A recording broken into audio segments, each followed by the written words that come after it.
केंद्रीय गृह मंत्रालयाकडून 1 जुलै 2024 पासून संपूर्ण भारतात लागू करण्यात आलेल्या नवीन प्रमुख फौजदारी कायद्याची सर्वसामान्य जनतेस माहिती व्हावी या उद्देशानं श्रीवर्धन तालुक्यातील बोर्ली पंचतन येथील दिघी सागरी पोलीस ठाण्यामध्ये शुक्रवारी 7 फेब्रुवारीला नवीन फौजदारी कायद्याबद्दल उपविभागीय अधिकारी सविता गर्जे मॅडम आणि दिघी सागरी बोर्ली पंचतन पोलीस ठाण्याचे सहाय्यक निरीक्षक हनुमंत शिंदे साहेब यांच्या मार्गदर्शनाखाली जनजागृतीचा कार्यक्रम आयोजित करण्यात आला।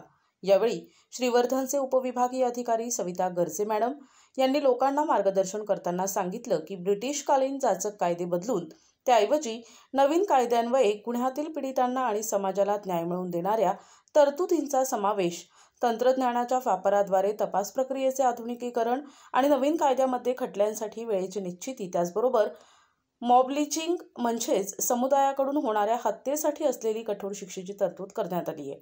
त्याचबरोबर तुमच्या बाबतीत कोणतीही गुन्हेगारी स्वरूपाची घटना घडत असेल तर त्वरित 112 नंबरवर कॉल करा। या नंबरवर कॉल केल्यास आम्हाला तुमचं ठिकाण, तुमची कोणती अडचण आहे याबाबत त्वरित माहिती मिळते। त्यामुळे पोलिसांकडून तुम्हाला जलद प्रतिसाद मिळू शकतो।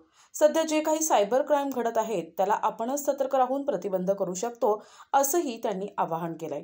भारतीय न्याय संहितेत कलम 69 अनुसार जर एखाद्या पुरुषानं एखाद्या महिलेशी लग्न करण्याचं वचन दिलं परंतु प्रत्यक्षात तिच्याशी लग्न करण्याचा हेतू नसेल आणि तरीही तिच्याशी सहमतीनं लैंगिक संबंध ठेवले तर तो फौजदारी गुन्हा ठरेल, ज्यास 10 वर्षापर्यंत तुरुंगवासाची शिक्षा होऊ शकते, असं दिघी सागरी बोर्ली पंचतन पोलीस ठाण्याचे सहाय्यक पोलीस निरीक्षक हनुमंत शिंदे यांनी सांगितले। या प्रसंगी दिघी सागरी पोलीस ठाणे हद्दीतील सर्व पोलीस पाटील, तंटामुक्ती अध्यक्ष, पोलीस कर्मचारी, विविध मान्यवर, पत्रकार उपस्थित होते। माननीय मुख्यमंत्री श्री देवेंद्रजी फडणवीस यांचा जो 7 कलमी कार्यक्रम आहे त्या अंतर्गत 1 जुलै 2024 रोजी जे नवीन कायदे भारतामध्ये लागू झाले त्या सर्व कायद्यांचं जनतेला माहिती व्हावी, जनतेमध्ये त्याचा प्रसार व्हावा ह्या अनुषंगाने 7 कलमी कार्यक्रमाअंतर्गत हा कार्यक्रम घेण्यात आलेला, जिथे आपण सामान्य जनतेला ह्या नवीन कायद्यामध्ये असलेल्या नवीन तरतुदी, कशा प्रकारे हे कायदे त्यांना न्याय देण्यासाठी महत्त्वाचे आहेत हे त्यांना समजून सांगितलं। त्याच प्रकारे आता सध्या सायबर क्राईम जे घडत आहे, कशा प्रकारे सायबर क्राईम घडत आहेत आणि त्याला आपण कसा प्रतिबंध करू शकतो ह्याविषयी मार्गदर्शन जनतेचं केलेलं आहे। आणि ह्या कार्यक्रमाद्वारे आमची अशी आशा आहे की जनतेला ह्या कायद्याचं नॉलेज मिळेल आणि त्या नॉलेजमधनं चांगल्या प्रकारे जनतेला न्याय मिळून आम्हाला देता येईल।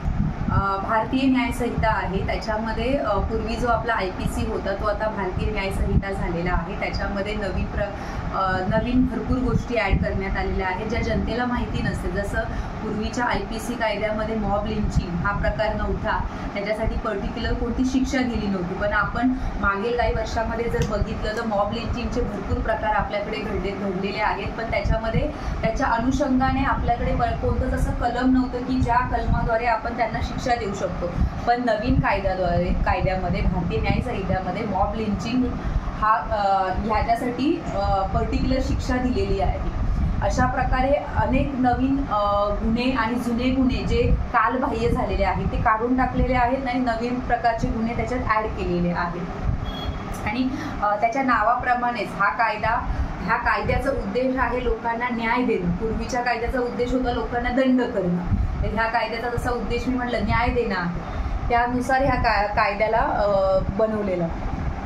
त्यासाठी माझं असं आव्हान राहील की प्रत्येकाने कायद्याचं नॉलेज घ्या, प्रत्येकाने भरपूर साऱ्या यूट्यूबवरती व्हिडिओज आहेत, त्याच्या थ्रू तुम्हाला कायद्याचं नॉलेज मिळू शकतं। तुम्हाला कधी अडचण आली तर तुम्ही आमच्यापर्यंत येऊ शकता आणि आपण अशाच प्रकारचे कार्यक्रम अन्य ठिकाणी पण घेणार आहोत, त्याचा तुम्ही जरूर लाभ घ्या। ज्याच्या थ्रू तुम्हाला संकटकाळी कायद्याचं माहिती असावी, जेणेकरून तुम्हाला कोणी फसवणार नाही, याच्यासाठी तुम्हाला कायद्याची माहिती असावी. त्याच्यामुळे तुम्ही कायद्याचं नॉलेज घेत राहा आणि कधीही काहीही घडलं तुमच्याबरोबर, प्रसंग घडला अटीतटीचा, तेव्हा जरूर कधी 112ला कॉल करत चला. 112 हा अत्यंत महत्त्वाचा नंबर आहे. ह्या नंबरवरती कॉल केल्यावरती आम्हाला डायरेक्ट कळतं, तुमचं लोकेशन कळतं, तुमची अडचण कळते आणि तुम्हाला काय मदतीची गरज आहे हे आम्हाला कळतं. आणि तुम्ही जर नॉर्मल कॉल केला त्या थ्रू आम्हाला जास्त काही कळणार नाही, पण 112 थ्रू आमच्या त्या डिव्हाइसमध्ये ती सगळी माहिती रेकॉर्ड होती, त्यानुसार आम्ही तुम्हाला प्रतिसाद देऊ शकतो आणि तो जलद प्रतिसाद असतो. NTV news Marathi, Shrivardhan.